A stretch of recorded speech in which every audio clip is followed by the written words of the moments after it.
following is a presentation of ComedyVoices.com.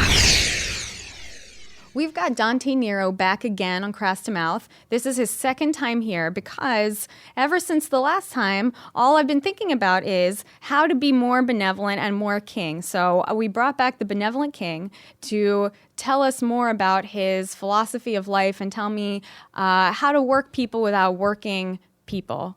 Enjoy. You need something to get you through the workday? Well, good. Because we've got a place for that. Check out ComedyVoices.com for the comedy podcasts that'll turn your daily grind into a marathon of laughs. Stand-up labs and UCB comedy lead the way. With an array of shows that'll fill all your comedy needs. It's ComedyVoices.com, powered by digital media. Coming to you from the top of the Stand-Up New York Comedy Club, this is a Stand-Up Labs production, powered by ComedyVoices.com. Find your voice. You're listening to Crass to Mouth. The two open micers, please cede to the headliners of this table. Good Lord. Ever just fucked somebody who wasn't your girlfriend while you were still with a girlfriend? Boom, HPV right up the pussy. It's like when a black person resists arrest and gets shot. Yeah, you shouldn't resist arrest. That doesn't mean that you should die for it. Okay, Crasturbation Nation, we're back. I have to credit somebody with that, and I forgot, but I will figure out who said that, and I'll credit them. Isn't that great? That's kind of cool. Our fans are so Involved. Fucking creative. Yeah. So I'm here with amazing Dante Nero, the Benevolent King. Dante. Yeah. Thanks for being on. Thanks for having me on. I've been trying to. Kurt called me. Yeah. He was like, I know after you had a change, we won't talk about that, but you had a little change up and you were taking the show over by yourself. Yeah. And he was like, I want you to be on I was like, sure, fucking I had a ball. Well, I wanted to have you on forever because from the last time when Kaylin was still doing the show, when we had you on and we were talking about your like dating and relationship approach. Right. And I really paid attention to it. Like I really listened to everything that you said and I took it to heart. Really? And I have not stopped thinking about it since then, and I use it all the time, Don. Like, it's so genius, and that's why I wanted to get you back, because I have been nonstop using your philosophy with all of my interactions, not like, not even just dating, but with everything. It is life. The approach, I don't know if I said this before, but I said to you before that I always say the true wisdom is the understanding of underlying concepts, how they relate to situations that seem irrelevant but really are not. Right. Meaning you once you boil the concept down to the root, and then you apply it, you find that it applies to multiple situations that you would never think that it applies to. So sure, it applies to dating advice, but any true philosophy applies over and over and over and over again to different situations constantly. Well, the thing that I got out of it was your.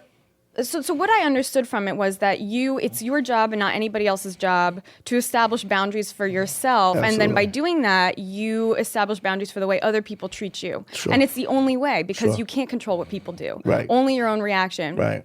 And as I was like thinking about this was like months. You were on here months ago. Right. But as I was thinking about it and like kind of figuring out how to use this, it's so intuitive. You know what I mean? That's the genius of it. Right. And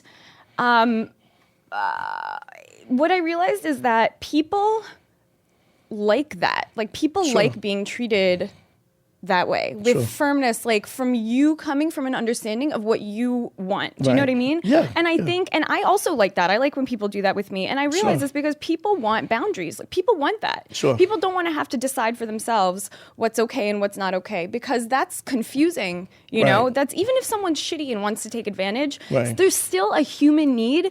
Just like it's like an animal need to know where you stand. Somebody who's shitty who wants to take advantage of you, they want to know the person that they can take advantage of. Right. So if you're a person who they can't really get away with it, they would like to know that before they try you. Right. Because then it ends up bad for them in the first place. So by you setting the boundaries, you're already letting them know, look, I'm not the person, I'm just not the one. And so they can navigate around you and go be shitty to people who they can take advantage of. So you by you giving them boundaries, you actually let them you kind of you give them a map to navigate around the people who they can use, or at least you become the people that they can't use. Mm-hmm. And they go, okay, I can just go find somebody. They say a sucker's born every minute, and they just know that you're not that one. Yeah. And they don't have to waste their time with you, and maybe get into a confrontation or a situation that's uncomfortable for them. Yeah. And that's also a natural thing that as you get older, you just get kind of like a little cuntier and firmer in who you are. Sure. And just I don't know if it's cunty. I think you just... You don't think so? I don't think it's cunty at all. I just think it's, why should I be uncomfortable? Yeah. I mean cunty in a good way. Right. For your happiness. Like, why should I be unhappy so that you can be happy? Like, why should I inconvenience? And I think that happens with time. You go, why does this person deserve happiness and I don't? Right. Or why does this person deserve happiness at my expense when not doing that wouldn't make them unhappy? Right. You know what I mean? And here's something that I do also is I also will, when somebody is not respecting boundaries, or they're just very loose with their boundaries, and they make me unhappy. Here's the thing: assholes love being assholes. Yeah. And they don't have a problem with that at all. They don't have a problem with their actions at all. So they don't have a problem just shitting on people around them and then just blaming you for it, or that you're too sensitive. Yeah. So what I do is, anytime somebody's being an asshole, I try to shoot to make them 5 times more uncomfortable than they make me. Like, for example, what? So I was at stand-up the other night. Yeah. And it was a shitty audience, right? And there was a lot of guys on the show that were, good comics that they usually do well. Yeah. But the audience was pretty rough. Gina Brion, you know Gina. Mm-hmm. Okay, so Gina Brion, she's working really hard because, she's got a deal and she's working hard. Yeah. And she's always been one of those comics that have always pushed herself artistically. She went on stage, the crowd wasn't really working, and she kind of pulled back, and she opened herself up and kind of vulnerable, matched their energy, and she literally flipped the crowd instantly. Like, it was masterful, right? Mm-hmm. And then she went into a lot of personal things that anybody could, kind of human things that relate to, and she didn't kill, but she did an amazing job for what she was working with. So she's sitting at the table, and then there's a lady who leaves. They're leaving after they enjoyed her, and they're leaving after. And she's with her daughter. Her daughter's about 15 years old, and she goes over to her and she goes, we really enjoyed you. You were awesome. It's just, it just seems to me like women comics go so much deeper, right? And it's just guy comics always more dirty.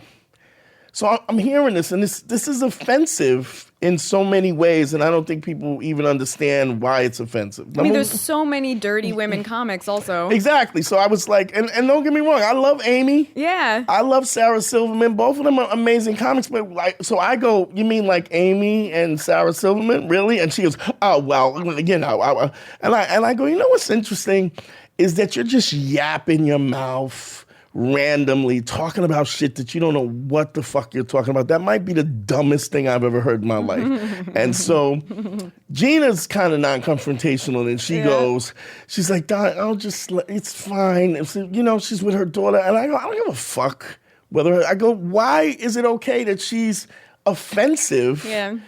In front of her daughter. She's teaching her daughter. I go, the problem with you is your man lets you just yap. I go, now the problem is, I don't know if he lets you yap because he just doesn't like you and just doesn't want to hear you engage you, or if you run the show and he's such a pussy that he allows you to just talk randomly about what the fuck you don't know about. She goes, she goes, I've been to plenty comedy shows, and I go, and she doesn't even know that I'm a comic, right? She goes, I go, how many comedy shows? Maybe 20, but I watch comedy on television all the time. Oh, then you know. And she goes, how many women have you made laugh? I go, billions. I go, in fact, I'm going on next. And she goes, really, billions? It's only 70 people in there. And I go, and I've been doing comedy since I was 15 years.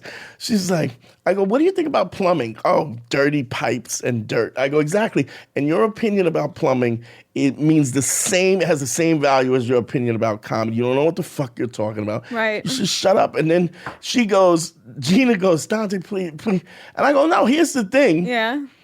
You're mad at me because I'm confronting this lady, but she's insulting you. She's basically saying, I have a vagina too.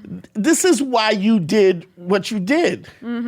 You're not even treating her with the equality of the fact that she was masked. I said, I saw your not set. giving her credit for just being good at her job. So, and you somehow, because you have a vagina also, are in the same class as this person who's been doing comedy 17 years. And even seasoned comics who went up before her couldn't do what she did. And you're taking up for this idiot? Yeah. I go, I don't care. I go, I'm not going to take this. And then I would have this fester inside of me. So I let the lady have, and she was so uncomfortable because she was like, well, you know, I was like, whatever, beat it. She went and talked to the manager. I was like, she didn't turn around. No, we were engaging, and then I was like, you're just yapping. You don't know what the fuck you're talking about. You just yap. I go, and that's the problem. You're so accustomed being dumb and people not telling you don't know what you're talking about. So she stormed out. Yeah. But I felt like I had released the hostility. But my question is, why do you think it came from a man letting her go on and not telling her to shut the fuck up? Why? You know what I mean? Like, how do I assume that? Yeah. It's because I've seen it. It's something that I've seen. Like it's a funny thing. It's like, I get a lot of flack because I make generalizations about women a lot of times. But here's what's interesting about it. I make the same generalizations about men. See, the generalization about her, you can't, to say all women are the same is true. All women are the same in the context of, that's why we have behavioral science. Because there are patterns that we can look at. But behavioral science goes for men and for women. If I'm talking about women, I'm talking about women. Right. But men do the same things because here's there's only two scenarios. And you learn that through experience of just looking at the patterns. Okay. Here's a woman who's so confident that she's insulting. Yeah. She's taking the credit of what this comic who's been doing comedy for 17 years, she's attributing it to her vagina. She has opinions about things that she doesn't even know the variables to give an opinion. So there's one of two things that's happening here. Either she's clearly she's married because she has this daughter. You could tell it's ladies' night out. You could see the ring on her finger. It's like it's sort of like Sherlock Holmes. You start seeing the pieces put together. But absolutely the same thing goes for men. Like I've heard men going on and on about bullshit, women this and women that. They don't know what the fuck they're talking about. They've never consulted with a woman. That is absolute. Well, here's I will say that. Here's one of the differences. Because men pursue, right? Yeah. The only way you succeed with women is by understanding women. Sure. If you don't understand them, you don't get laid. What's the difference between understanding women and just understanding people's behavior? Just people in general. Because we are different. I think we are different. But in my experience, using your technique, which I always credit you with, I'm always like, this is the Benevolent King, channeling through me. It works on everybody. It works on freaking everybody. Sure like a charm. I like, not just with, Kurt and relationship stuff. That's not, that's even kind of besides the point. We've been together for so long. It's like disputes with people, men and women, negotiating with people. It just works like a brilliant charm because I think people just work the same. What are the big gender differences? You know what I mean? Because women also pursue men. Like it kind of goes both ways, doesn't it? No, not the way men pursue women. I mean, you're attractive. I want to fuck you. That's not your pursuit. Sure, but for me also, it's like I know I could just go up to someone and go, "Hey, let's fuck," and that's the end of that. But that's not what I'm after. Right. But that's not. You're not hunting. You know what I'm saying? You don't hunt. You trap. Women trap, men hunt. Okay. There's a difference in trapping and hunting. Trapping is a passive action. Hunting is... It sounds so manipulative, though. Like, I've tricked someone into being with me. Like, I don't think... If you ask Kurt, I don't think he'd say, I feel trapped. by her pussy or her. Let me say something. One of the things about Kirk is one of the reasons why I wanted to do the show is because of how highly he thinks of you. But he thinks highly of you based on what he knows about you after you were fucking. So initially, we want to fuck you. Mm-hmm. And then we go, okay, well, what else you got? what else you got in the fridge? Yeah. You know? And when you have an abundance of all these other things, of aspects of we go, wow, that's what makes us stay. But what gets us there ain't much. Yeah, okay. It don't take much to get us there. Uh-huh. Now, in order to get you to fuck us, right, we got to give you the best of us for you to go, this is going to be worth it. Yeah. And I think that's reasonable because sex is... It's more intimate. You allow me to enter your body. You allow me to now, women say, oh, I could just... Bullshit. Look, even a woman who sleeps with a bunch of guys, she doesn't sleep with the same guy over and over. Like, she'll sleep with... Because it becomes intimate with time. If you keep letting somebody... I understand. It's like if you... I know girls that don't let you in their apartment. Mm-hmm. Why would they let you in their pussy? You know what I'm saying? Like, that's even more... I'm not taking that out of my house, right? But you'd let them in your pussy? Like, it becomes intimate. And so I think that we are different in that way. Okay. And there are these slight differences, but you're absolutely right. Do the behavioral principles apply? Yes. Slightly differences in specific principles where gender and what our position what our position is in terms of gender. Well, that's really reasonable. I mean, when you say it sounds really reasonable. But then when I read stuff that your your fans and followers write, they seem really shitty. Like, they don't, like, they distort what you say, and then it's all red pill, blue pill, simp, whatever the fuck that means. I don't know what they're going on about. They've got this whole vocabulary, it seems like a perversion of what you're saying, because they're all women are like this, and don't listen to any women on any of the. I mean, it just is so angry, and I don't feel like you're angry. No, I'm not angry. Because I'm winning. I'm not. I have whatever I want. Like, I get whatever I want. The anger comes when you don't get what you want. Yeah, but it's not just it's exactly right, and it's resentment. I feel it's obvious. I don't even know these people. I'm just reading their the anger. Where does the anger come from? You got to think about what the anger comes from. I'm assuming just hurt feelings. Yeah, it's not being able to feeling less than worth it. But reacting out of anger is the exact opposite of what you're talking about, isn't it? Because your thing is being calm and measured and not punishing people. That's what I like so much about it, is you're not about punishment, because punishment, you can correct me if I'm wrong, but punishment is like a revenge. It's more about you not getting what you wanted, which is really your own fault. Right, exactly. But here's the thing. It is punishment in a way, but it comes from punishment at a very high level of self-esteem. It is, I am an active part of your life, which makes your life better.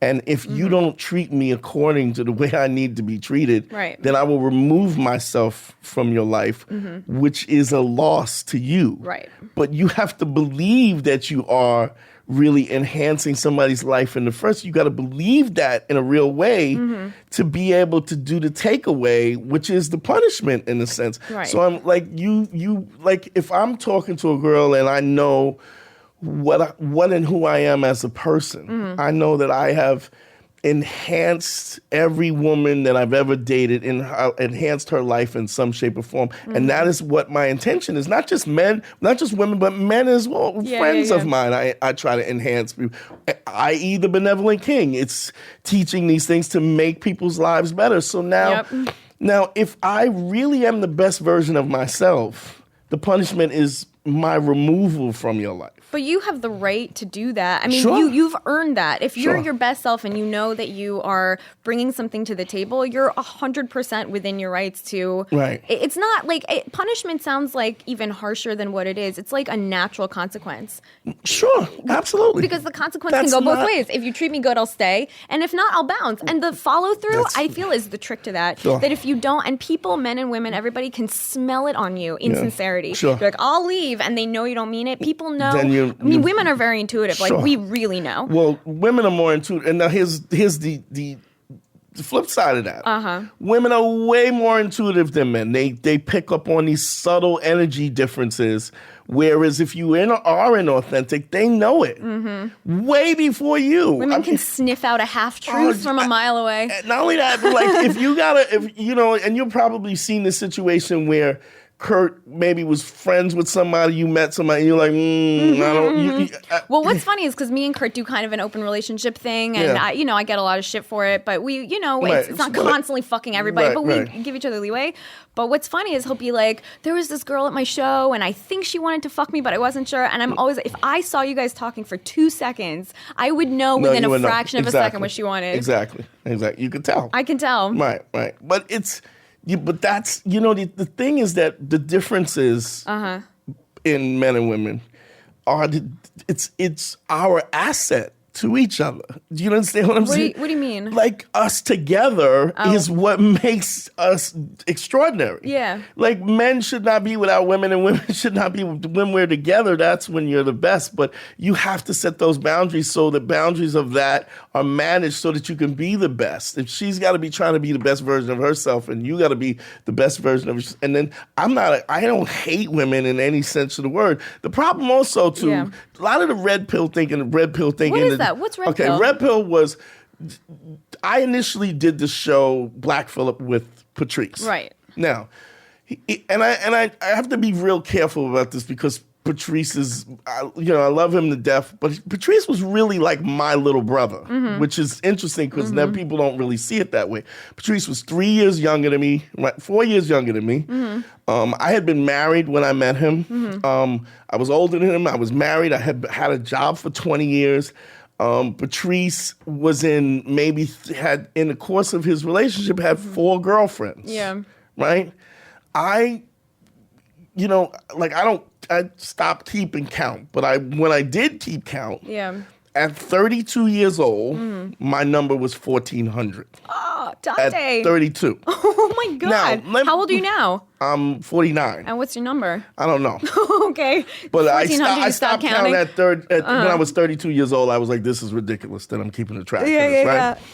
But now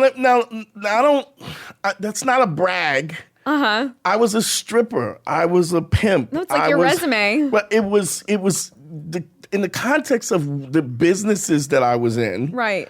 I mean, I actually did live sex acts at one time while I was stripping. You could pay me to fuck somebody on a table.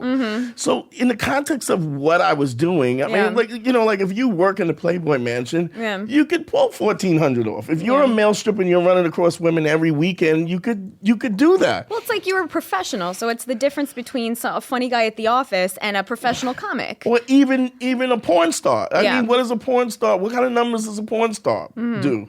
I mean, that's what they do. I mean, so I don't brag about the number because although I wouldn't be the person I am today if I didn't have the numbers, because it's just, I mean, if you have a study, if you use the scientific theory. That's exactly what I was thinking. The bigger the cross section that's right. is always, you're more accurate. Yep.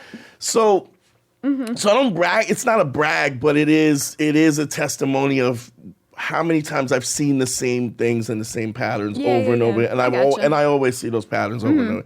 So I was not in comparison to Patrice. Yeah. Who Patrice actually, his revelation came when he went to Brazil. Okay. And he was fucking hookers in Brazil.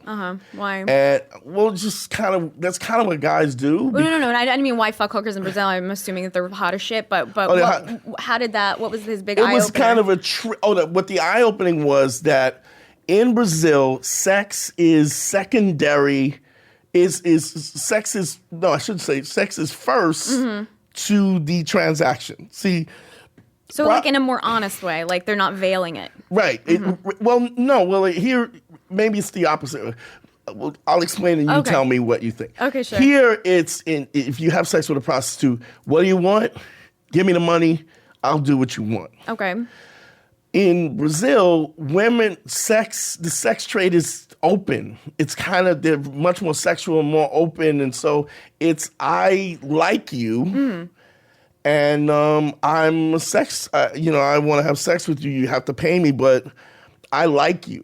Now, there's girls who don't like you, who don't want to fuck you. Yeah. Who are sex workers. And in Brazil, they won't. They don't make themselves available to you. You understand? Yeah. So the question is, why fuck somebody who doesn't want to fuck you and pay them when you can fuck somebody who does want to fuck you and pay them? Right. So the transaction of money is not really the thing as much as, like Patrice used to say, they don't sell pussy, they sell dreams. So they're actually jealous. Like if you go to sleep with another prostitute, like, wow, you don't like me? And it's like, so there's all this other emotion. I see. So when he came back, he was like, God, these women are hot as shit. And then you back in the States and the woman was like, take me out to dinner. I don't know if I'm and he was like, are you fucking, I'll just go back to Brazil. I mean, if I have to do this anyway, I got to spend money anyway, I'll get the hottest girls in the world. And so that was his revelation. But the difference was I was living sort of as a woman here in that because I was a male stripper, I was the physical object. I see. And so women hit on me like women hit on you constantly. And they didn't care. They just wanted to have sex with me. Right. It wasn't about getting to know me. It was like, so I could be more selective. Now, initially when I was young, I was like, oh, I gotta fuck everybody. And then I was like, nah, I don't wanna, I'm not interested. Does that like take something out of you? Did you ever feel shitty afterwards? No, because I'm a guy, so it's like they want me, so I'm into it. Right. So I'm trying to figure out where the like man woman differ. Because if someone just wanted me and I was like, well, he wants me, I would just feel like shit afterwards, Yeah. Like because I just did it to feel kind of wanted, but not really wanting this person. No, we're fine with that. we'll go with that. Okay, the differences end. But it was also where I started to be picky. Yeah. And then when I would go, no, I'm good. And they would be like, what, are you gay?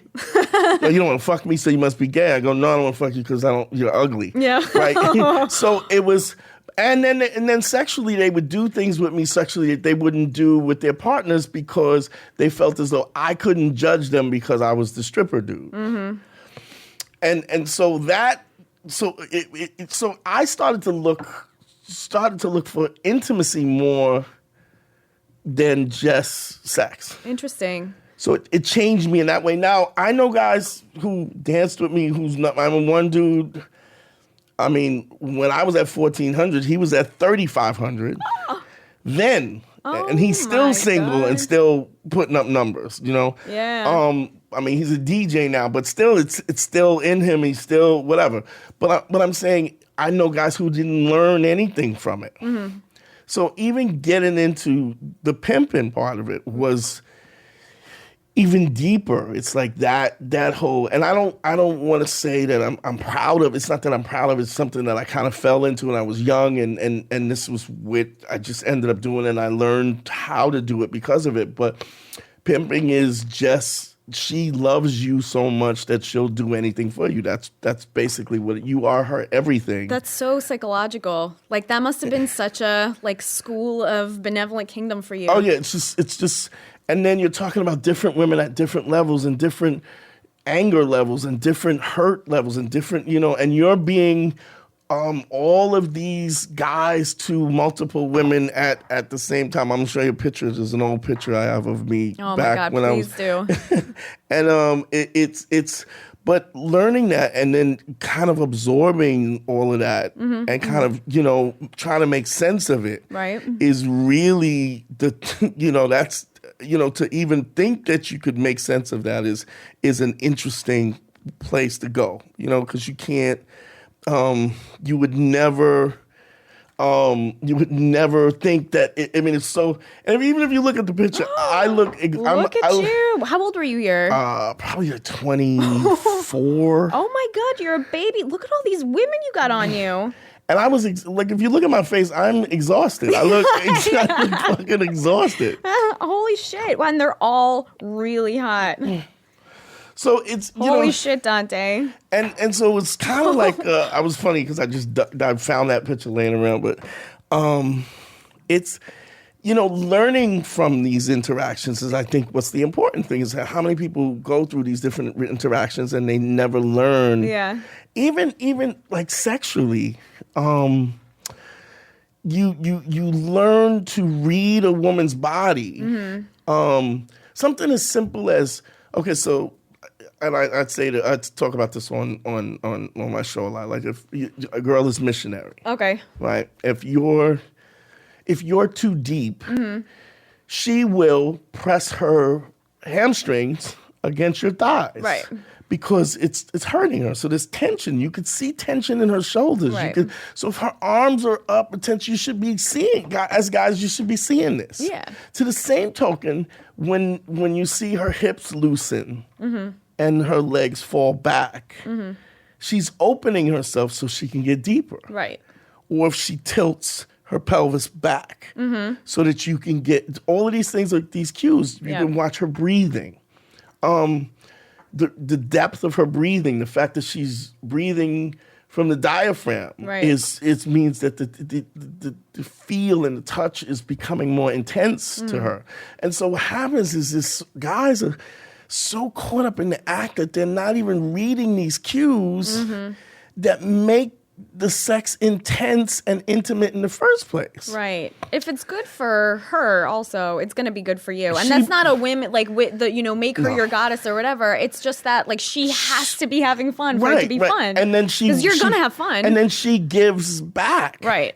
Well, that's the thing. I'm at a place where if she's not having fun, I'm not having fun at all. And that's like, but that's you're the kind of person that women want to fuck because the people who pay attention, those are like the gems. Do you know what I mean? Right. Of course, it's on you as a woman, and we know this, that if it hurts, you say it hurts. And if you like it, you say keep going or whatever. But it's so nice when someone just sees it. There's also that gray area where this feels good, but maybe if he was a little bit to the left or a little bit to the right, nobody wants to micromanage fucking. That's so unsexy. Exactly. Mm-hmm.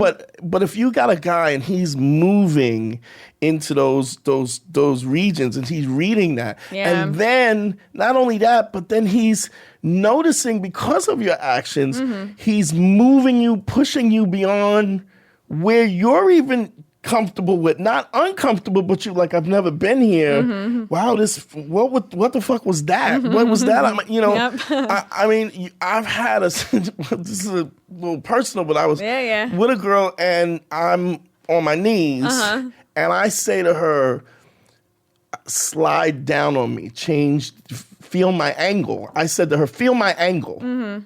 And she kind of looked at me baffled, and then she kind of lifted her butt off the bed a little bit. Yeah. And so we were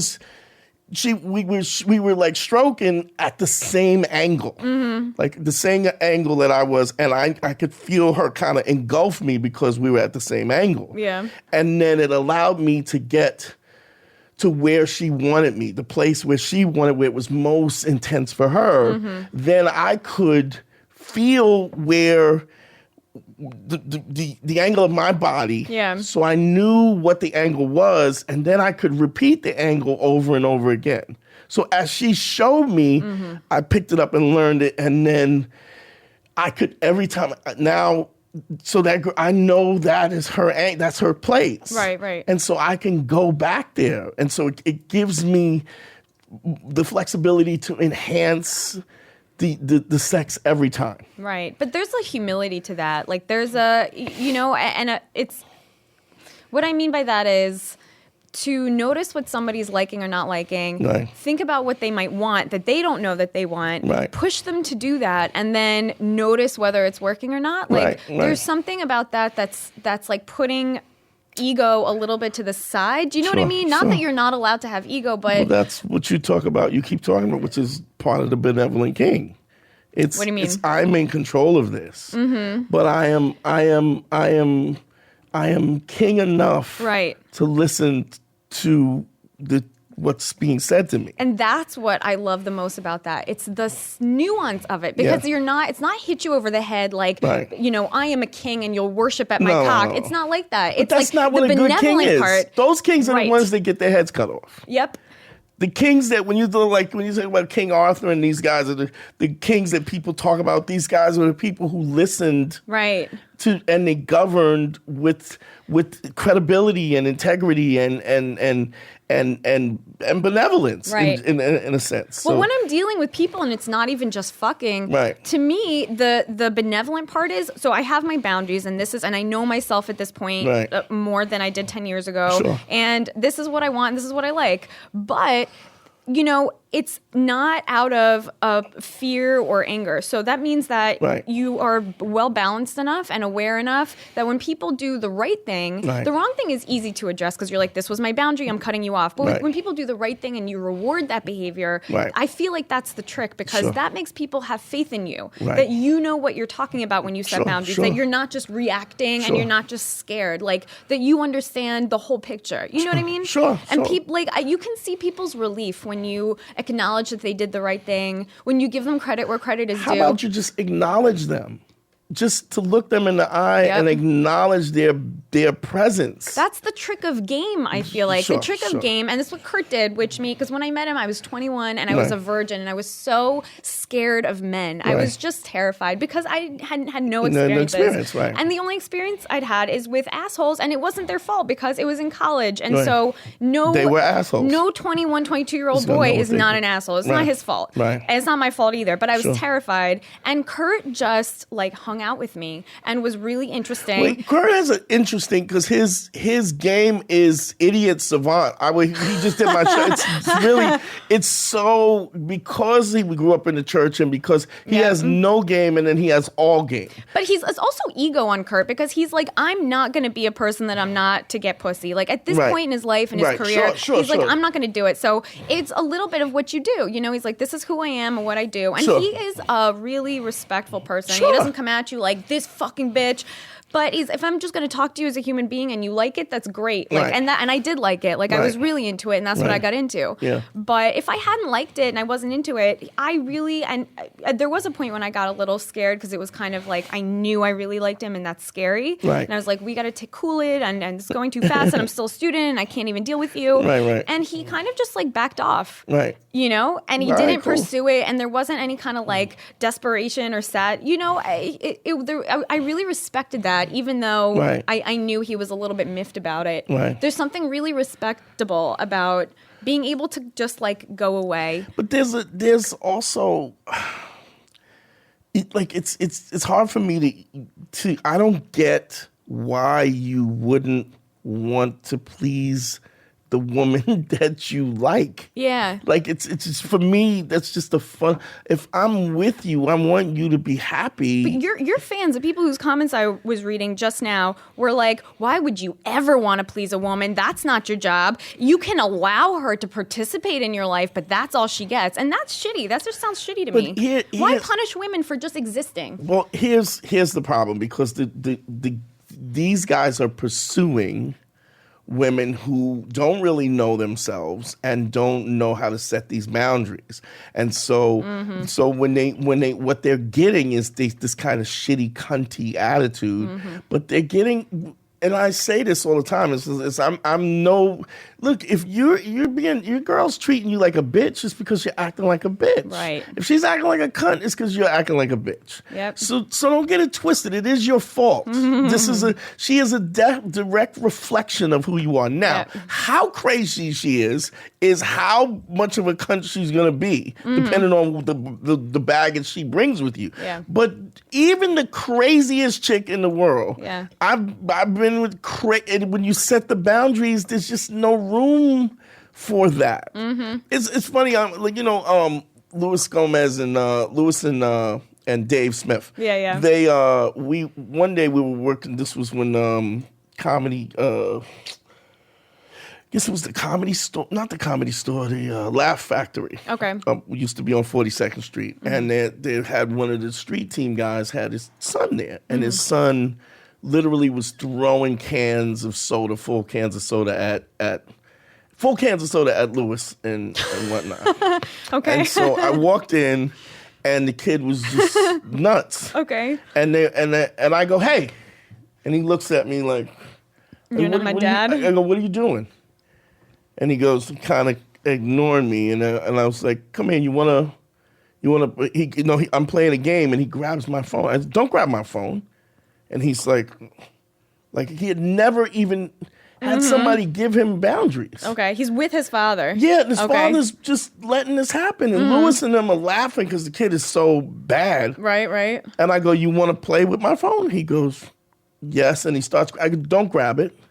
And he goes, like, what's happening here? And I go, let's sit down. Yeah. He sits down. I go, now play with the phone. You can play with the phone. And then he gets up. I said, I didn't say you could give me my phone back. I go, you sit there and you can play with the phone. If you get up, you can't play with the phone. Do you understand me? And I look at him, and I don't just go, do you understand me? I make him answer me.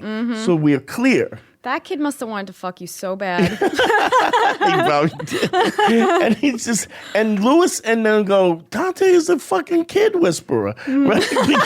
Because the kid was literally hurling full cans of soda at them. Yeah. And they were like, this kid is fucking nuts.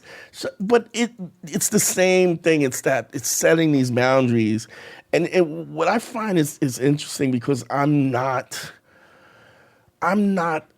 anybody's type. Like, physically, I'm usually not a girl that a guy that girls go, oh, this is my type. Okay.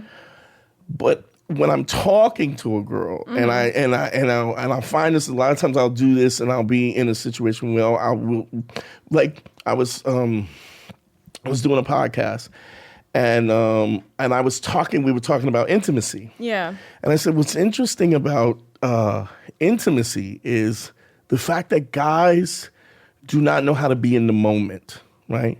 So a lot of times when it comes to physical intimacy, right, they don't know how to be in the moment. I go, you can kiss a woman in a way that you're the only thing that you care about is that moment. The moment of that kiss. Yeah, it's so obvious when people are doing that. It's not, I'm kissing you so I can grab your breast, so I can put my hands on you. It is, all I want is this kiss. This is the most important thing in this point in time. And the station, from the moisture of your lips, I feel that, how my lips slide across yours, the upper lip slides in the center of yours, the bottom, the pressure, and all of those things. And when we're in that moment, it is, that kiss could be like sex. She gets wet from that. It's all so intense. Yep. It's like something they've never felt before, because everything is... women will tell you, like, the before and after part is often the best part of sex. The sex is fine and it's nice, but honestly, for me, it's sometimes more for the guy. Not that I don't get into it, but then I'll kind of get over it, and I'm like, all right, well, I know you got to finish up or whatever. But for me, the before part is what gets me into it. Really into it. Like, you know what I mean? Like, just knowing that someone's into you and so focused on the moment of being with you that... That's a turn on. It's a turn on, but it's not just an ego turn on. Like, he wants it so bad, I can feel it. Right. It's a thing that, because I'm also into it, now I know with certainty that this is something we have in common. Do you know what I mean? Yeah, it's feeling like it's the intimacy of it. You share a thing that people aren't privy to. Right. And if someone's just kissing you to grab your tits, then that guy could be anybody. Right. It could literally be any person on the face of the earth. It could be a woman. I don't care. When I kiss, this is maybe the last kiss, and I want all of this in this moment. But I do that when I go down on you. I do that stroke after stroke when I'm fucking you. So even the intensity, when you talk about, even that moment where you go, in the middle, then he's not keeping you focused. Yeah. You got to be focused for that. Because if he's focused and there is intent, in every one of those strokes, you will feel that the same thing that you feel in that kiss is the same thing that you, even more intensely now. That's even for you too, though. Like when you're like, I'm going down her, because if you don't have these expectations, like if you're not doing a tit for tat thing, like I'm kissing you so that you'll want to fuck me, I'm going down on you so you'll suck my dick, then you're insulating yourself from disappointment. Right. You know, if you're like, I'm doing it because I just want to do it, then it doesn't matter what happens next. This you is got what you wanted. Exactly. I got what I wanted because this is what I wanted. Right. And what happens is she reciprocates because she can't not. Because this is the nature of human beings.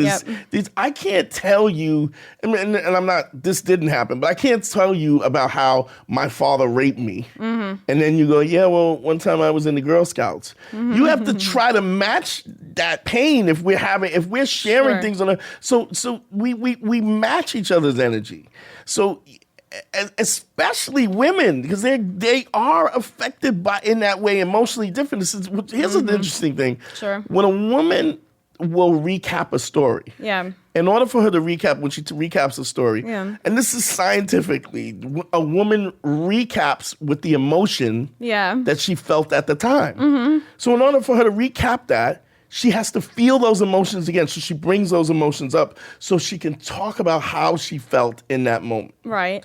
Men don't necessarily do that. They can talk about something and be detached from it. It's one of the gender-specific things that we have. Okay. Now that leaves a woman open to neurolinguistics programming, which is a kind of deviant, it's kind of a devious thing. So for instance, you can talk to a woman and you can say, have you ever been in love? And you go, yeah, I was in love. And if you had to, what color is love?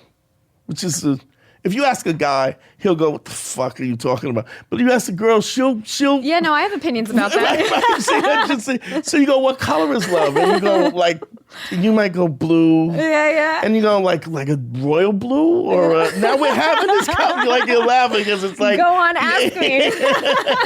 So what color is blue? What color is love to you? To me, it's black. It's like the most intense, all-consuming color. Like not empty, bad black, like the color. No, not like black, like rich, like this cashmere velvet? sweater. Yeah, like how intense and deep it is. Do you know what I mean? Yeah, just almost an absence of life. Does it have hues of light that reflect off it, or is it just black, like a black hole? Is it?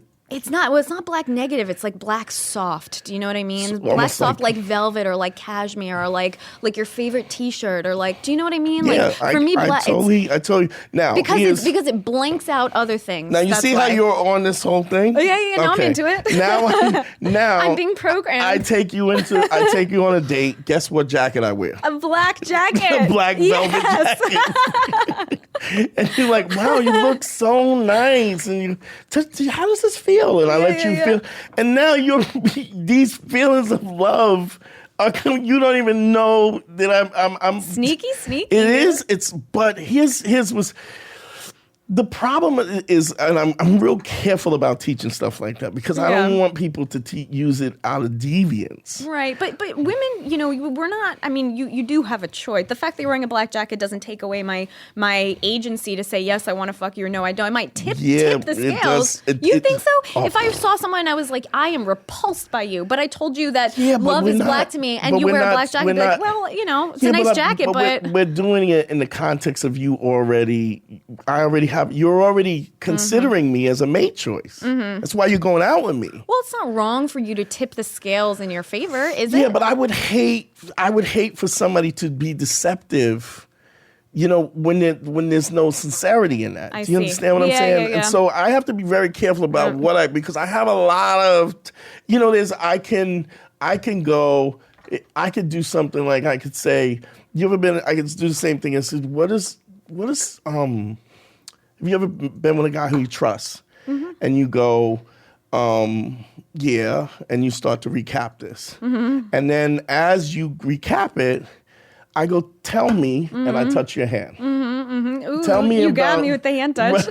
Now, what happens is it becomes Pavlovian in the way that my hand touch becomes connected to comfort. Yeah. So I can create comfort Now once I've done this several times, and you're saying, and so when you feel discomfort, what does it feel like? I let you describe it, and then I touch your hand, and then I touch your hand, and now when we could be together 5 years. Yeah, but that trick works. Like Sure. when I used to host this at the Comedy Cellar, which is my only hosting job, people used to get real worked up because I'd say you have to wait, or you can't sit here, you can't sit there. And what I would do it on purpose if I could. If it was like out of line, I obviously wouldn't do it. But to give bad news and touch someone really gently in a non-sexual place, on the forearm I'm so sorry. or on the shoulder. Exactly. I'm really sorry if you just wait, and just a really gentle touch. It's if you wait just at the bar for 5 minutes, I'll come check in with you. All of a sudden, peaceful expressions, no problem, thank you, here's my name. And it's like a night and day difference. And I would do it accidentally. And then when I realized what was going on, I would do it intentionally. And it worked like a charm. And I felt like an evil genius because I knew I was it was game. That's what that is. Game, but it's also. But I'm not hurting anybody. Exactly, and it is to make because if not, then you've relieved a lot of stress and tension from this person. So you actually have done them a favor, and I did me a favor too because now they're not up my ass anymore. Which is people are the worst. I was going to make this point about the whole Patrice and thing. So Patrice, I didn't have that anger. I wasn't a fat dude who didn't get laid. And so I never developed that kind of anger about women in that way. I've always never had a problem. I had my first threesome, I was 17. You didn't resent women how he did. So I didn't, and I don't know. I think there was definitely to a certain extent that he was angry at women. I don't know if it's resentment or that he wanted better for them, but I think it was definitely, he even used to talk about how there were guys who did well with women and how he didn't at a very young age. I didn't have that. I didn't have to go to Brazil to see that. I was experiencing that here, and I was already kind of had moved past that in my head. Yeah. And so when a lot of times guys will tell me they listen to Black Phillip, the old shows of Black Phillip, and whereas I used to be really happy about that, now I'm careful because it kind of breeds the anger. Yeah. Whereas with the Beige Phillip, I'm talking about the solutions of how do we solve this? How do we bridge this gap? That's interesting. The first thing that I talk about is credibility. I said credibility. So this kind of, so when they talk that, this kind of anger stuff, I think you can't be credible. Yeah. Like if you're angry. Right. There has to be a level of decisiveness, and credibility is what makes a woman feel safe, and her safety is what builds the attraction. Is credibility like intent? So if you're, or like motivation, so if you're coming from an angry place or a scared place or resentful, or you got a chip on your shoulder, that automatically undermines anything you try to do because you have an agenda? You have an obvious agenda that's not about her? I think credibility means you have to be honest. Okay. It's based in honesty. And so having an agenda, it's not really honest. Yeah. You usually are not honest about your agenda if you have one. Right. So I think that in that way it undermines it. But when you have even if your sincerity is like, listen, I really like you. I don't know where this is going. I don't really have any intention for it to go anywhere. Yeah. But if you show me something that I've never seen before, and then this could be something else. Yeah. But I don't have girls say that to me. What do you want from me? And I go, nothing. Yep. I don't want anything from you. The opportunity to experience you in whatever way that takes. So I've said, all I want is a kiss. And they go, that's all you want is a kiss. And I go, well, that's for starters, yeah. Because I'm going to see where this goes from. I'll know a lot from that. Yep. From that kiss, where we are. And then when I kiss her, the intensity of that, the intent of it, because here's what's interesting. I'm a big dude. Yeah. I intimidate people. I know that I intimidate people. Yeah. And I don't... You won't see it often, but there'll be times when you'll see where my intent is to intimidate. Right. Somebody's acting like an asshole, or there's a heckler or somebody in the club or something, and you'll see me go at him, you will feel, not only will you feel, he'll feel it, but you could, it's tense for everybody. Right. But I assume you're not trying to hide that. If you're going after it like that, then that's what you're putting out. I'm intentfully, listen, you about to get hurt. Right. But that same intent, you can still, you can, and you're extending that beyond your body. Yeah. So you want everybody to feel that. So everybody's like, oh shit, right? To the same token, you can extend that intimacy from your body when you're kissing and when you're touching, when you're talking. That and women they're the best at reading that energy.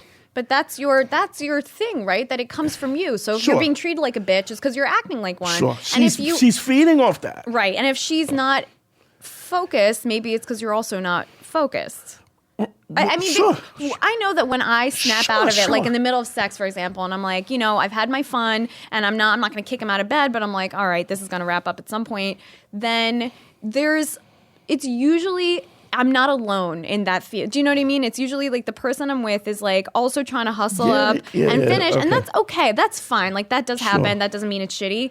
That's just life. It's funny. You don't agree? No, I get it. Yeah. I don't do that anymore. Yeah, I understand. I'm in. Yeah. Like, I mean, because I don't. But I've also been with someone for almost a decade, so there is a point, and it's fine when I'm kind of done and he's not done, and I'm like, go ahead and do what you got to do. I'm not saying that's not the case, but I'm saying that even over a decade, you can still find that. Be in that moment. Yeah, absolutely. And be like, well, it's gotten better over the decade, not worse. It's not like we started out with crazy fireworks and then it was downhill from there. It's exactly the opposite. I'm saying after 10 years, you can still move that to higher levels. I totally agree. Yeah. And the truth, I mean, I fucked this up completely, but we're supposed to take a break. So we'll take a little break. And then when we come back, I want to tell you about how your benevolent king thing has directly affected my relationship with Kurt. Okay. We'll be right back. Cool. Okay, so what I wanted to tell you about Dante is, because we're talking about relationships and how things can get better and more intense and involved. So your whole philosophy has directly, I bring it up with Kurt all the time. Yeah, he tells me, he told me. We sit together, it's brought us closer. Not that we weren't close. And I love Kurt. I know, I absolutely know. And and he loves you too. I mean, we both think very highly of you. I think everybody does. But so we sit around, we just scheme on people together all the time. Right. Like not in a bad way, but like we'll sit down and be like, what do I say? Yeah. Even, you know what, your story that really stuck with me was a thing about helping a comic friend with a girl problem, and you said this is what you write in the text, really simple, don't capitalize, don't punctuate, and that thing that you said, don't capitalize and don't punctuate, really resonated with me because I realized these little signals that you put out, people really pick up on, and you can control it. Right. So, but you're not being shitty, but you're controlling it. Right. So there was this one time recently when Kurt had a beef with this lady, this ongoing thing. And so he was talking about it. Finally, she texts him out of nowhere. She goes, hey, I'm in New York. When can we meet face to face to talk about this? No. She goes, would you like to meet up with me face to face and tell me what happened? She said it like that. Okay. So he goes, what do I write? So my mind kicks into benevolent king gear right away. I'm thinking, and I'm not just, it's not like by implication. I'm like, what would Dante say? So I wrote him, a little text response for him to look over and see if he wanted to send it. So I wrote, hey, thank you for getting in touch. Real nice right off the bat. I appreciate it. If you want to talk, not let me tell you what I want to say, but if you want to talk to me, you can either come on my show, which is at this time. We might do another one at this time. Or if you don't want to do either of those, you can call me on the phone tomorrow night. That was it. 3 options. Right. And that's it. Right. And he was like, should I say? I go, no, just leave it at that. Right. Give her your you were nice, you're respectful, you gave her 3 different options. Right. 2 public, 1 private. She doesn't get to demand your face-to-face time. That you just drop everything and meet with her. And you don't get to tell me what your story is as if I'm the king, and you got to tell me what you have to explain. Get to just kick back, right? And I explain myself to you exactly, right? Which is the tone of her text, right? She wants the tone of her text to me was, I want to control the situation. I want you. I don't want to say anything. I don't want to defend myself. I want you to come to me. Right. So then, you're I'm better than you, right? You explain your shit to me. And you explain your shit to me in the place of my choosing. Sure. Face-to-face means you can't be anywhere else or do anything else except look at my face and talk to me. And to me, that's very controlling. I want to control the environment of this and then control the interaction. So he goes, okay, that's perfect. It's he sends also the text. arrogant. It's not just controlling. Very arrogant. It's arrogant, and I would not say so much as controlling. It's the audacity. Yep.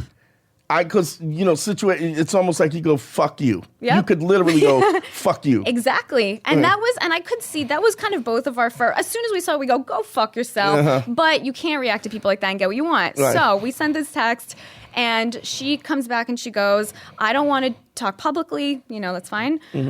She goes, but I'd like to meet up with you at this place. So she's twice now she said she's that. She's doubling down. That's right. So it doesn't go unnoticed. So he goes, what? So I write him another thing in his notes to look over. So the point was, okay, no problem. I totally understand. If you want to talk on the phone tomorrow, that's totally cool with me. That's it. You gave her the options. There's nothing wrong with talking on the phone. If she doesn't want to do that, then we're done. That's a really reasonable thing. And what she's demanding is not reasonable. Sure. And there's no need to call her out. She'll get it. Is reasonable, fair, and firm. That's my... Genius. Yeah. Reasonable, fair, and firm, right? And just the fact that she doubles down doesn't mean that you change your position at all. She fucking heard that. She read want it. me to talk to you. That's right. She's coming, and I go, and Kurt, but what if I... And I go, listen, she came to you. That's what's important here. Right. You ran your mouth. You have the upper hand. You have the upper hand. The fact that you spoke publicly not to her, and then she came to you means that bugged her. Right. Now she's got a chip on her shoulder, and she really needs to talk to you, not the other way around. You already won. Absolutely. You got your story out on a public platform. Right. So it worked exactly like that. He got all of his facts straight first, so he wouldn't accuse anybody of anything that they didn't do, because that's a whole fucking mess. Right. She calls. I'm sitting there listening, not to shit on her, but just I'm curious now to see how this is going on. We're talking before I go, okay, also, if you want to be real slick, drop her name a couple times, because to me, that's the audible version of touching someone on the hand. Is people really react to the sound of their names. Sure. Like I do. If you say Karen, I'm like, ooh. It's just programmed into me. Yeah. Right. It's known. I didn't make that up. So he did. And I go, be really reasonable and nice. If she says something that you agree with, give it to her. You're right. I agree. So he did. He did all that stuff. And I'm not saying it's my coaching that made him a strong. He's good at that. He's good with people. You got to stop. Here's the thing. You have to stop giving disclaimers for what you did do, because he already spoke to me about this, and he absolutes you credit for coaching it. Okay. So you're like, well, I didn't. Yeah, you did. Well, I don't want to take away from how he is just naturally good at talking to people, because he is, and he's taught me a lot nobody too. Doesn't. But you gotta understand. You don't have to. You're right. You're given a disclaimer that doesn't need to be. He respects you and you respect him, and that's it. And to have to go to that every time that you say something, you don't have to. You're exactly right. You're right. No, you're totally right on calling me on that. But so after this conversation is done, it was really done, and he had gotten what he was firm on his points, as he does, and he's super reasonable. He's super reasonable, and that's what has also kept our relationship going for this long. Also, because sometimes I'm not reasonable, and he's really reasonable. And reasonable is credible. Yes, that reads to credibility. And he was firm. He never, when she was nice and conciliatory, he never dropped his initial points. Do you know what I mean? Because it was never like I'm being reasonable and kind and fair with you in order to get you. It was, you know what I mean? Right. She had to concede the points where she was wrong, because he was, and then when she did, he was like, well, I still stand firm on this, but thank you we've settled it now. You know what I mean? We can let bygones be bygones. He gave it to her. I appreciate you calling. I really appreciate you coming to talk to me. And she's going, wow, he's a great guy. I would have never thought he was such a great guy. Yep. Which she was emotional and affected by what he said in the first place. And not even probably what he said, just emotionally how she felt, what he thought he meant. You could hear the relief in her voice that this wasn't a big blow-up confrontation, that she was talking to a reasonable person who had set out expectations at the outset, she knew exactly what he wanted, because it's not a secret. And then when she explained herself, he didn't fight her on it. He goes, okay, well, if you say that's what it is, then that's what it is. Thank you.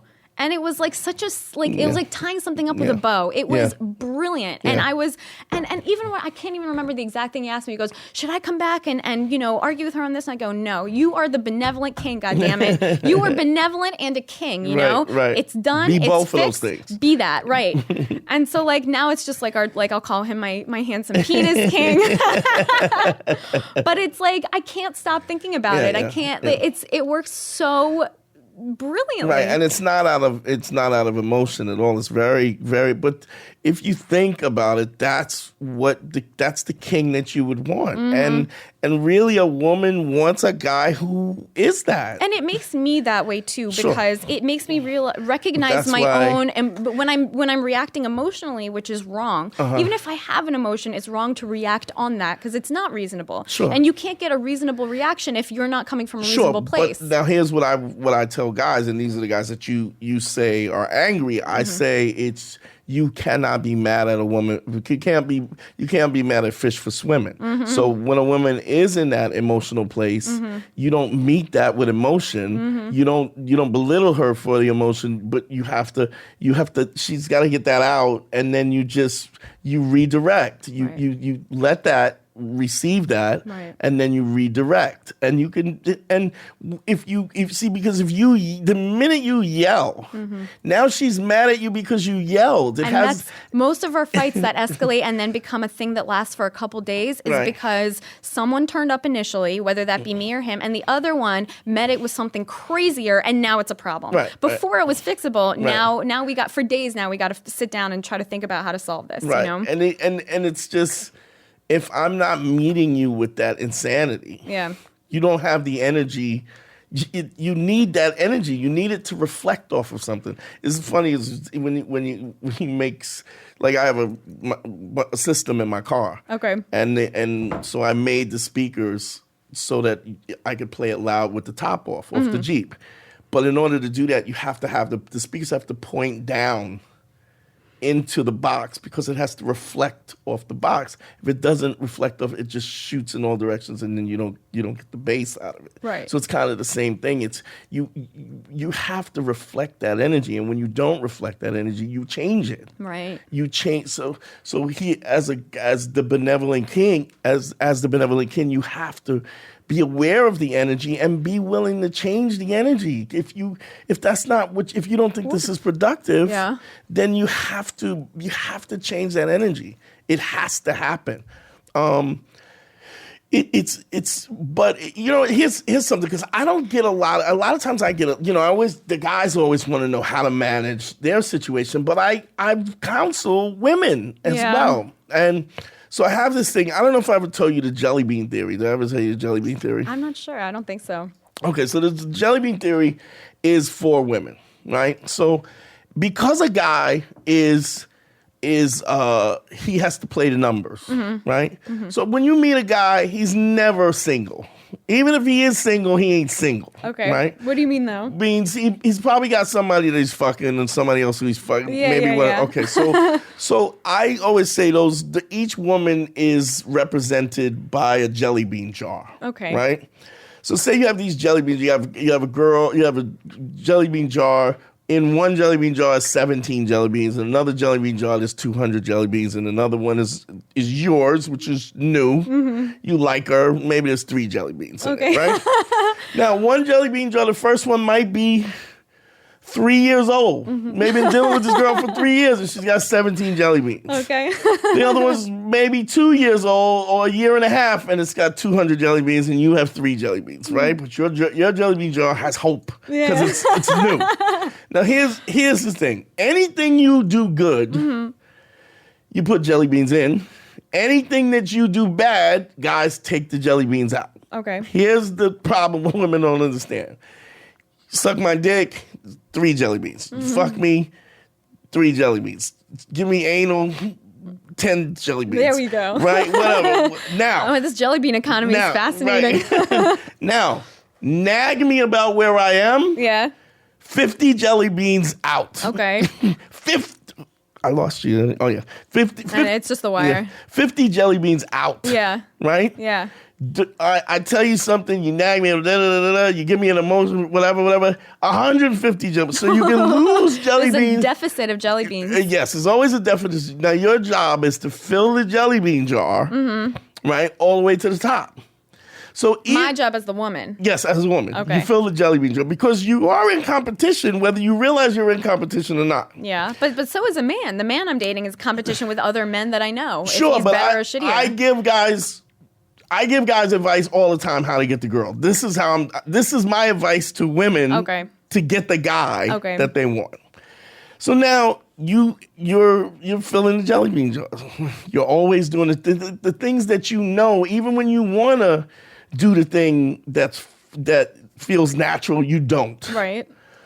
Now, all of a sudden, your jelly bean jar is full. There's jelly beans falling on the thing. They're on the table. They're on the floor. Yeah.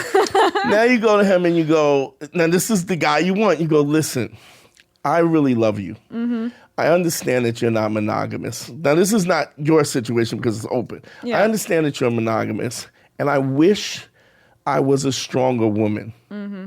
But I love you and I want you to myself, and I know that I can't ask you for that. Mm-hmm. So I need to go, right? Right. And he goes, I totally understand, because you're not yelling and you're just telling him how you feel. Yeah, sure. You go, but why would you mess it? I understand what you mean. It's just I'm not strong enough to be in this situation knowing that there are other people present. Classic benevolent king. You go, and you get a hand cart, right? You may even have your brother come and pick this big ass jelly bean jar. He helps you. You put it on the fucking cart, right? Yeah. You take your shirt, you scrape the ones off the rest of your shirt. You go to one of those coin counters, you know? fill your pockets, right? Yeah. You maybe go, you have any plastic? You got a garbage bag? You take the ones on the floor, you sweep up all, you make sure that you take all your jelly beans with you. So he's going to notice that there ain't no jelly beans around anymore. There are there's a ring on the ground from the weight, right? And you leave. Okay. He's there looking at a jelly bean jar that was there for 6 years with 17 jelly beans in it, one that's been there for 3 years with 50 jelly beans in it, and your jelly bean jar is gone, the full one with the overflowing.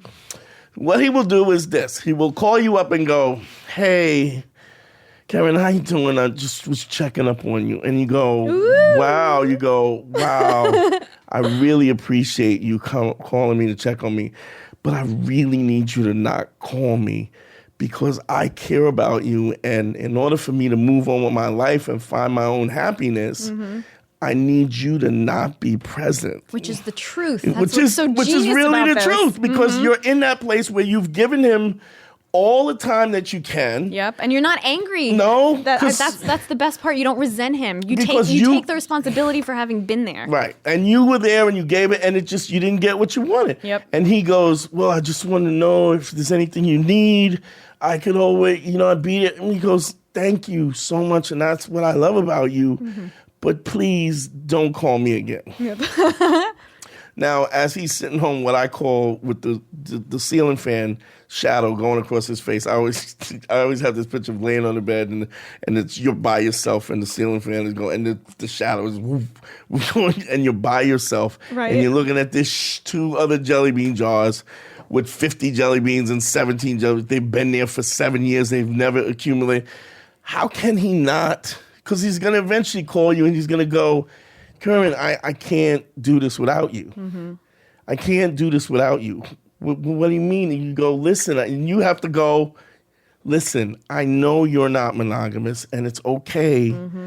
I just can't be that way with you. Mm-hmm. Right. I can't share you. Right.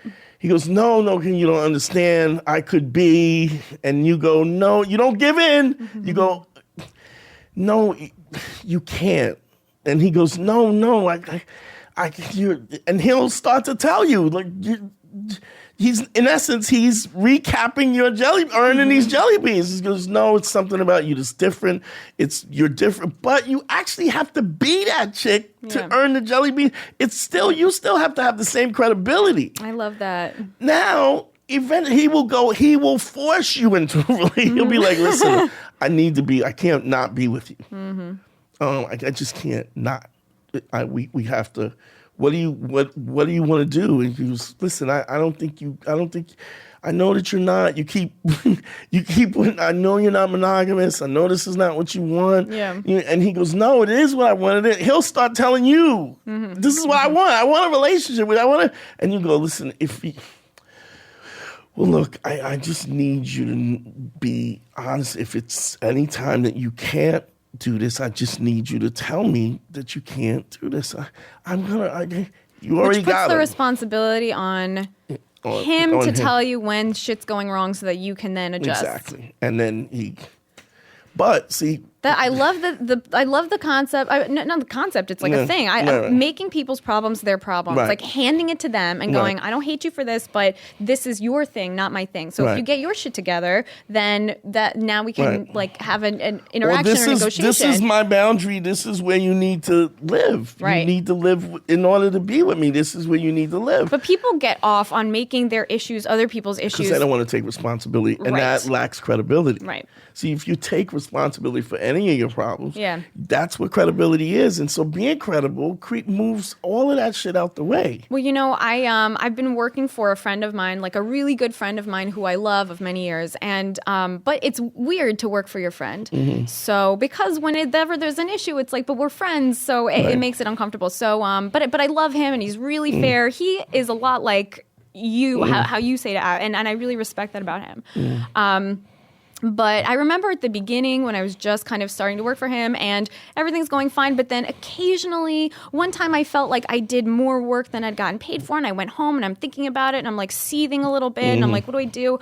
And it was kind of a minor issue, but it was bugging me. And I go home to Kurt and I was like, what do I say? Do I just like sit here mad? And he goes, look, tell him it's my fault because I didn't say anything at the time and I should have. So I'm letting this one go. But next time, if I do X, Y, and Z, then I should be compensated for X, Y, and Z. And I just I go, and he goes, don't demand, you need to make and I go, I mean, I don't want to be shitty, so I didn't want to do that anyway. But that made perfect sense. So I did. I go, look, it's totally my fault. And what did he do? Give you the money anyway? He felt so, he's a good friend and a good person. So I come back and he goes, I didn't want you to be upset with me. So the next time, it wasn't that he was like throwing money in my face, but he kind of like overcompensated the next time that to me was, even if he hadn't done that, that would have been okay because I told him the next time it's my job. It's really my job, but I'm just giving you a heads up. I'm going to do that, and it turned out so brilliant because and part of it's also because I was talking to a good person who cares about me and I care about him too. So, and even when you're not talking to a good person, they reveal themselves to you that they're not a good person, which helps you navigate your life away from them in the first place. Right. So you never really lose. It's like when I talk to guys, I go, always be ready to take the L. Do not discount your integrity or your manhood to anybody. And make sure that you define yourself. Yep. If you don't define, when I say if you let her define you, it won't be long till you ain't shit. Meaning, if you allow her to define you, then she decides what your worth is. And if she decides what your worth is, and she decides that your worth is lower than it really is, she's going to treat you accordingly. And why shouldn't you? Right. And vice versa. I mean, I quit my job. I don't know, maybe like 9 months ago because I was just like, I didn't want to teach forever. And I was like, I want to make something of my life. And afterwards, I thought I was going to be in this like burst of creativity and I just wasn't. Like I was sad and lost and I didn't have a schedule anymore. It was weird. I was like out of my element and that lasted for a long time. And I realized I was starting to resent Kurt for having shit going on, which is not fair at all. And it's why I liked him in the first place.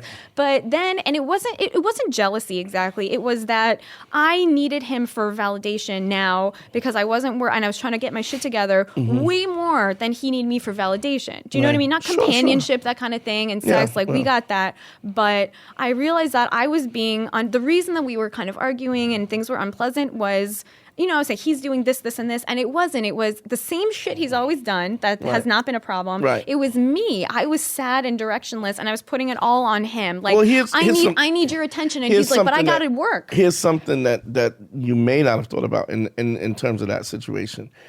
And you'll find this will be the case a lot of times when you have people that hate you. Yeah. Well, in the relationship, you perceive Kurt as your equal. I do. Right. Yeah. Which is what you should do. And you felt as though you were equals. Not that you gave him everything that he gave you and he gave you, but it balanced out that you were equal in value. Yeah.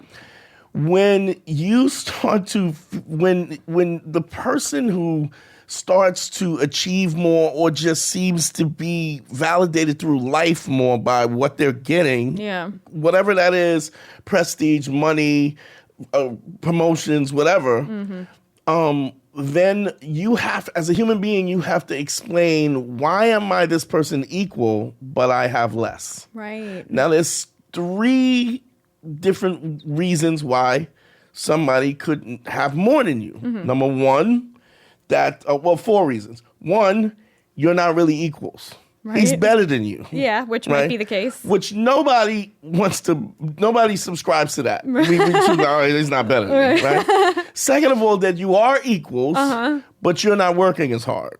Also true. Which nobody wants to subscribe to that, because that is a call to action which still makes it your fault. Right. No, it was 100% my fault. Right. Yeah. 3 is somehow you are cheating the system. You've found a way to gerrymander the system, so he's found a way to gerrymander the system is why it benefits him. So he's a genius. I just counted that right away. But he's a cheater, which most people go, oh yeah, that's what it is. He's a cheater. So now you have a reason to not like him because he cheats you, or the system is unfair. But I also, I know his heart and mind, and I cannot think that, I know how talented and hardworking he is. Sure, it was in my face how much it was just about me. Because I know that he's so good, and that's why he has what he has. But what happens is as we perceive ourselves as equals, we have to consciously explain in our own head what's this disparity, right? And it's always better to blame the other person than to blame, because when we do blame ourselves, it's either a call to action or it's a realization of our inadequacies. Which is 100%. Both those things are hard to deal with. Extremely uncomfortable. It's much easier to just blame them and be mad at them because he's cheating. So you find that and also to chip away at the happiness that comes from his doing well. Do you know? Because I'm sitting here unhappy with myself and miserable with my life, and he's happy and being rewarded by the things that he does, and there's a shitty little instinct, there's a shitty part of me that's like, a little naggy and here at home you still have shit to make up for, and that sucks because that's an unfair punishment for him just living his life, which is what appealed to which is what I've always respected and loved about him and myself also, having my own thing going on is what I always I didn't respect myself, and I was so uncomfortable with it. He is all about your it never came from him. Yeah, if I'm like, I gotta go and do my thing, and he's like, he's never like, no, your place is at home. He goes, yes, handle your business. I would never tell you no. And here's what's crazy about it is because even when you had to switch with Crash the Mouth, the first thing he did was call me, Karen wants you to do the and I was like, well, she could have called me. Yeah. Oh, he was calling me like, I didn't know that. Yeah. But that's the kind of dude he is. He was like, I was like, oh, Karen, she could have called me, and he goes, yeah, but she, and I was like, she could have called me. It's fine. I would have always, I would love to come on. So, and that was that. But he was working for you to, when the whole thing, he was like, he told me that, the whole thing and how it split up, and that she was kind of nasty to you and all kind. And he was like, look, I want to get people on for her, and so he was actually doing work for you. I didn't know he was calling you up, but of course he's like the best, and I appreciate. But I was also like, absolutely, she could have called me. But my point is, the same thing happens when you have people who are your peers and you start to achieve a certain level of success, but they think that they're your equals. And that same logic starts to happen is, well, if this person, well, he's not really, he's actually better than me.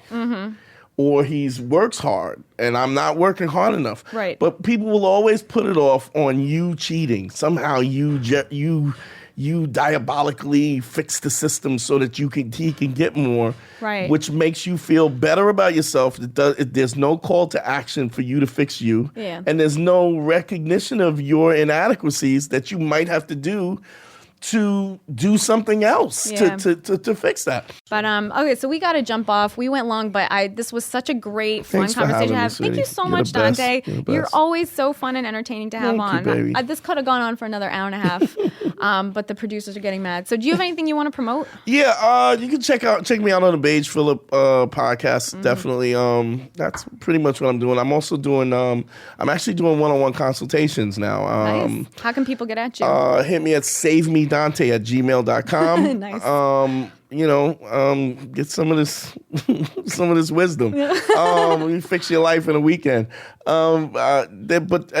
Everything is at all my social network is at Dante Nero. Perfect. So, but yeah, the Beige Phillip podcast. Just listen to that, and I really appreciate getting the opportunity to kind of give female advice, because it's not that I don't do it, it's just that they don't ask me. Yeah. And then when they do ask me. And that's a shame. Yeah, and it's funny because I Jelly Bean Theory, I told Yamanika, and Yamanika's like, and she was like, she got real quiet. She was like, so how many jelly beans do I need?